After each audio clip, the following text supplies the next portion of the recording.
কাউরে খুশি করতে পারি নাই। সবাইরে কথা হলো এটা, আমি প্রবাসীর কাছে আরো টাকা আছে, আমার সব দিয়ে লাইছি হুজুর, আমি কাউরে খুশি করতে পারি নাই। আমার এত মায়া লাগছে, আহা এই টাকা দিয়ে তো তোমাদেরকে পাঠায় বাবা, সেখান দিয়েই তুমি নারী দেখো, ছবি দেখো। এই প্রবাসীর রক্ত পানি করা ঘামের এই পবিত্র টাকা তার স্ত্রী, যাদের বেহায়া নারী বাজারে বাজারে ঘুরে। হায় নারী, এই বোন, তুমি তোমার স্বামীর উপরে অনেক বড় জুলুম করলে, তোমরা এমন করতেছো কেন বাপ? এত বাড়াবাড়ি করছো কেন আব্বা? ইসলামকে এইভাবে প্রত্যাখ্যান করছো কেন?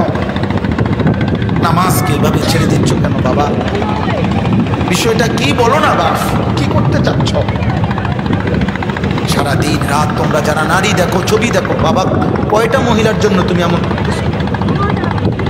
কয়জন নারী দরকার বলো না? সারা পৃথিবীর সব নারী তোমার দরকার। এক পুরুষের যৌন চাহিদা পূরণের জন্য কয়টা বেটি এরকম করতেছ? তুমি যে সারা রাত দেখো উলঙ্গ ছবি, তোমাদের ও চেহারা দেখে তো বোঝা যাচ্ছে নামাজের অধিকার এসেছে। আমি দাঁড় করাই বেনামাজি, আমি এখন দাঁড় করাই 100 জন দাঁড় করাইলে ইনশাআল্লাহ 98 জনে ঠিক হবে, হয়তো 2 জন ভুল হইতে পারে। বেনামাজির কোনো দয়া মায়া থাকে না চেহারায়, কালো পাষাণ, এক জালেম, এক নিকৃষ্ট হাইওয়ান ছাড়া বেনামাজির চেহারার মধ্যে কোনো সৌন্দর্য থাকে না। ওরে দেখলেই বোঝা যায় এটা জঙ্গলি, ওরে দেখলেই বোঝা যায় এটা আল্লাহর নাফরমান, ওরে দেখলেই বোঝা যায় ও নবীর 23 বছরের চোখের পানির কোনো কদর করলো না। তোমার ঠিকের লাগে আমি বইয়া না, এই তো ভোটে খারাইছিলাম। আমি স্লোগান দিতে বিশ্বাসী না, স্লোগান অস্বীকার করি না, কিন্তু বিষয়টা হলো মূল বিষয় বা স্লোগান না। আজ প্রয়োজন সেজদা, আজ প্রয়োজন গুনাহ ছেড়ে যাওয়া, আজ প্রয়োজন মালিকের কাছে চোখের এক এক ফোঁটা পানি ফেলার। সারা দেশ জুড়ে, সারা পৃথিবী জুড়ে প্রতিনিয়ত ইহুদি, খ্রিস্টান, হিন্দু, নাস্তিক, মুরতাদ, মুনাফিক, ইসলাম বিরোধী চক্র কোমরে গামছা বাঁধা মুসলমানের যুব সমাজের বিরুদ্ধে লাগছে যে এদেরকে প্রেম, ভালোবাসা, নারী, ছবি, অস্থির দৃশ্য, এদের শরীরের ফ্যাশন, রূপচর্চা, কাপড়, পোশাক, এই সামান্য বিষয়ের উপরে লাগাইয়া একটা চটপটি খাইতে গেছে 3 ঘন্টা নাই, 1 প্লেট চটপটি খাইছে। কিছু এতক্ষণ ধরে চটপটি খাইছে। একজন মুসলমানের 3 ঘন্টা কোনো মূল্য নাই। 10 ঘন্টা, বিকাল 3টায় বের হইছে, রাতের 11টা বাজে ঘরে ফিরছো তোমরা। 8 ঘন্টা পরে যদি জিজ্ঞাসা করা হয় নওজোয়ান কি করছো এতক্ষণ? ঘুরছি। মুসলমান 8 ঘন্টা এভাবে ঘুরে, অথচ 8 ঘন্টা প্রতিদিন ডিউটি করে কত মানুষ উপার্জন করে। অসংখ্য মানুষের চাকরির ডিউটি কয় ঘন্টা? 8 ঘন্টা ডিউটি করলে উপার্জন বেতন। আমরা এখন ঝুলন্ত ব্রিজ চলে এসেছি, দেখা যাচ্ছে 8 ঘন্টা মাটি কাটতা,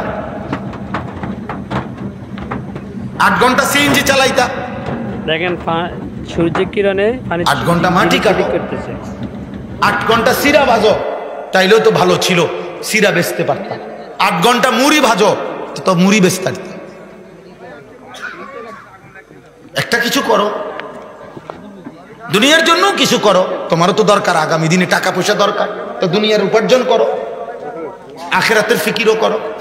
তুমি যে দুনিয়ারও খবর নাই, আখেরাত তোমার বাবার ঘাম, রক্ত পানি করা টাকা, ওই বেচারা হয়তো। আমি ওই দিন হুজুর, আমি নিজ চোখে দেখছি একটা লোক সিমেন্টের বস্তা নামাইতেছে। এটা আমি কয়েকবারই বলছি এই কথাটা, আমার এত মায়া লাগছে। সিমেন্টের বস্তা নামাইতেছে, যে প্রতিটা বস্তা নামাইতে গেলে ট্রাকের থেকে গোডাউনে এই পিঠটা আপনার বাঁকা হইয়া যায়, এরপরে বস্তাটা এখানে লয়, 50 কেজিওয়ালা বস্তা, এইভাবে সে নিয়া আপনার গোডাউনে থুইছে। 7 টাকা বা 8 টাকা বা সর্বোচ্চ 10 টাকা এক বস্তা সিমেন্ট যদি ট্রাকের থেকে ওই গোডাউনে থয়, তাইলে 50টা বস্তা এই বেচারা যদি নিয়ে থাকে, আমি তাকাইয়া দেখছি একটা বস্তা ফালাইবার পরেই এই ছোট্ট একটা গামছা কোমরের থেকে খুললে এটা দিয়ে ঘাম তার শরীরটা ঘামগুলো মুছতেছে, এই মুছতে মুছতে আবার আরেক বস্তা নিছে। এইভাবে 50 বার হয়তো তার ঘামে ঝরছে, এভাবে 50 বার তার কোমরটা বাঁকা হয়ে গেছে, পিঠটা বাঁকা হয়ে গেছে। বিনিময়ে হয়তো 500টা টাকা পাইছে, 10 টাকা করে। তাইলে এই 10-500 টাকার থেকে তোমারে বাবা আপন সন্তানের হাতে 200টা টাকা হাতে দিছে, আর এই জানোয়ার এই ঘামে ধরা টাকার 200 টাকা দিয়া মোবাইলে উলঙ্গ ছবি দেখতেছে। এ কত বড় নিকৃষ্ট জানোয়ার, এই মানুষ নামের কত বড় কলঙ্ক, এই বাবার কত বড় নাফরমান সন্তান।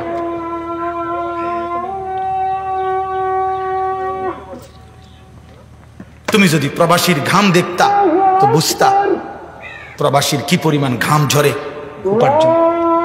আমি তো দেখছি সৌদি আরবে প্রতিবারই হজ উমরায় গেলে আমি তো প্রবাসীদের রোমে রোমে যাই, প্রবাসীদের সাথে আমার বহুত সম্পর্ক আলহামদুলিল্লাহ। প্রবাসী আমাদের অনেক মহব্বত করে, অনেক কাঁদে।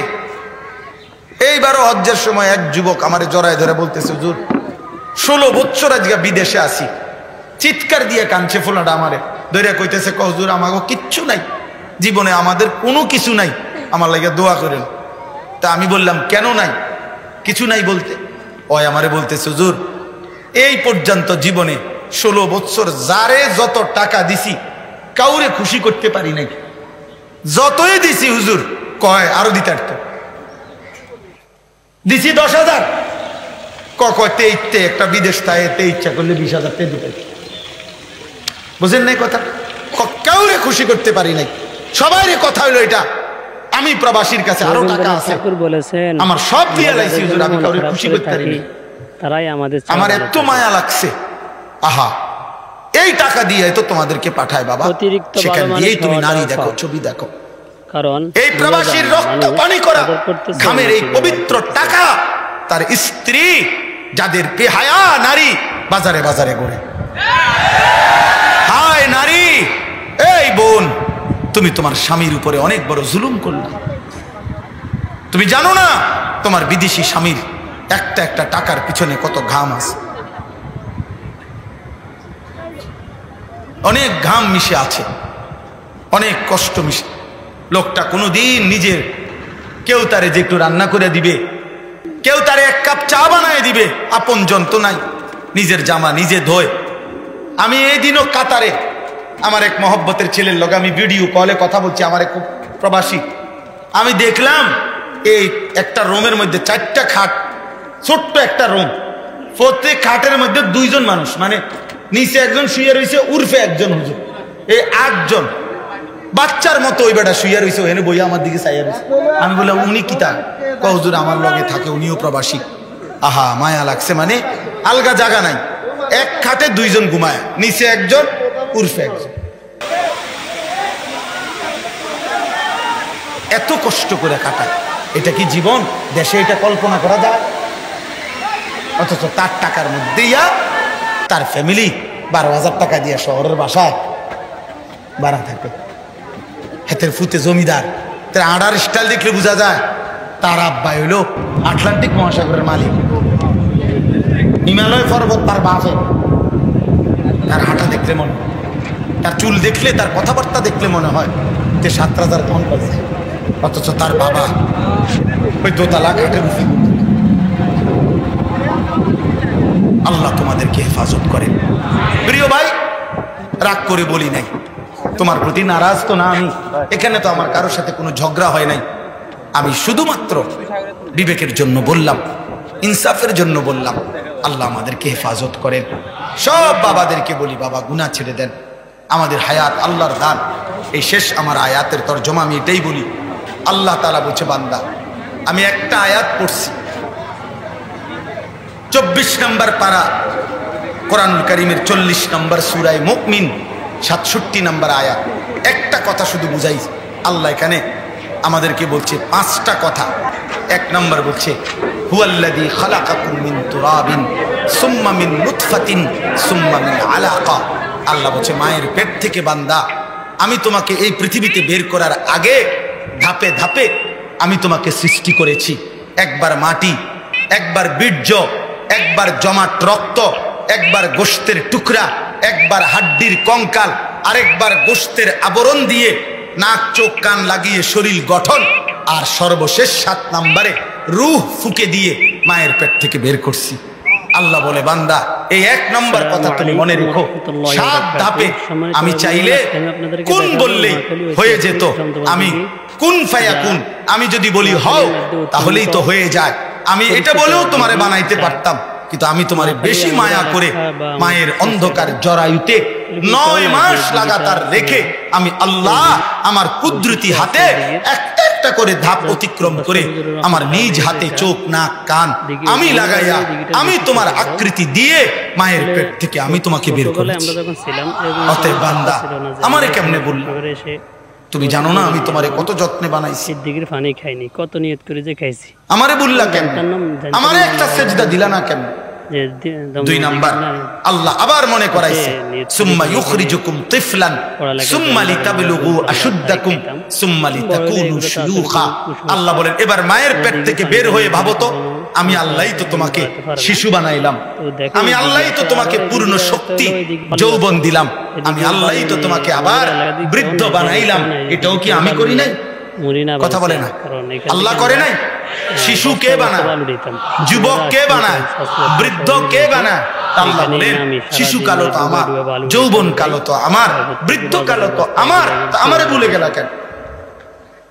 মায়ের পেটের সময়টাও তো আমার, আমারে ভুললা কেন? 3 নাম্বার অমিনকুম মাইয়ুতাওয়াফা মিন ক্বাবলু।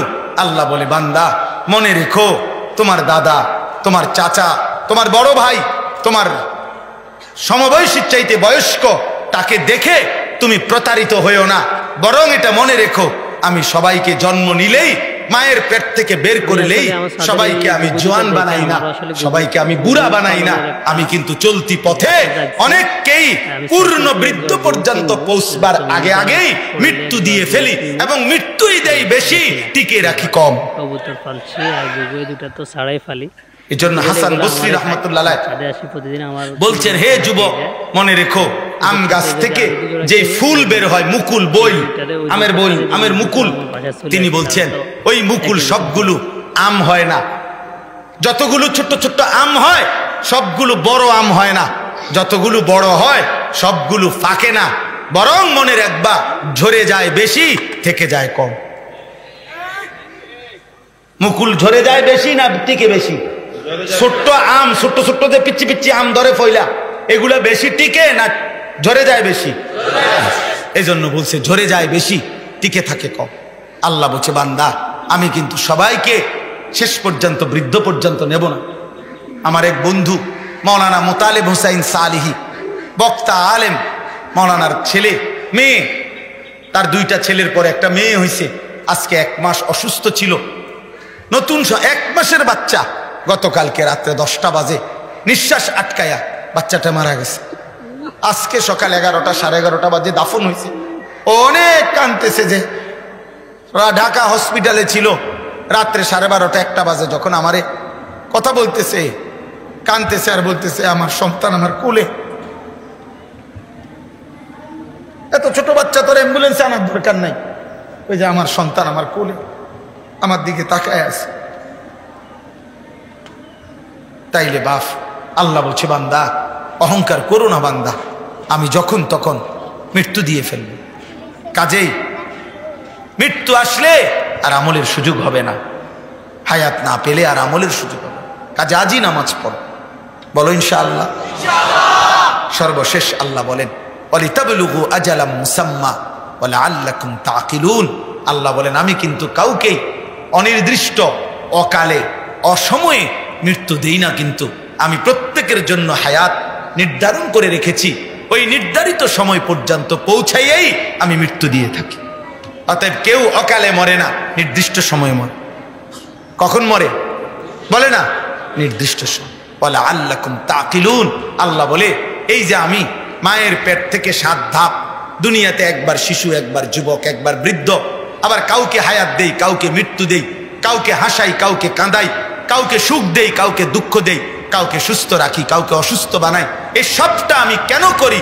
যেন তুমি বুঝতে পারো প্রত্যেকেই যে তোমার কোনো ক্ষমতা নাই, মূলত আমায় আল্লাহর ক্ষমতা। অতএব ইনসাফের দাবি, আকলের দাবি, বিবেকের দাবি, যুক্তির দাবি, বাস্তবতার দাবি আমার দেহ, আমার শরীর, আমার শৈশব, আমার যৌবন, আমার বৃদ্ধ, আমার রাত, আমার সুখ, আমার দুঃখ, আমার আনন্দ, আমার বেদনা, আমার সুস্থ থাকা, আমার অসুস্থ, আমার নিঃশ্বাস, আমার হাতের নড়াচড়া, আমার বিন্দু বিন্দু নড়াচড়া, জীবনের প্রতিটা স্পন্দন আমার আল্লাহর হাতে। অতএব ইনসাফের দাবি, আল্লাহরই ইবাদত করা, আল্লাহরই গোলাম। আসসালামু আলাইকুম ওয়া রাহমাতুল্লাহ। এটাই আল্লাহ বলছে।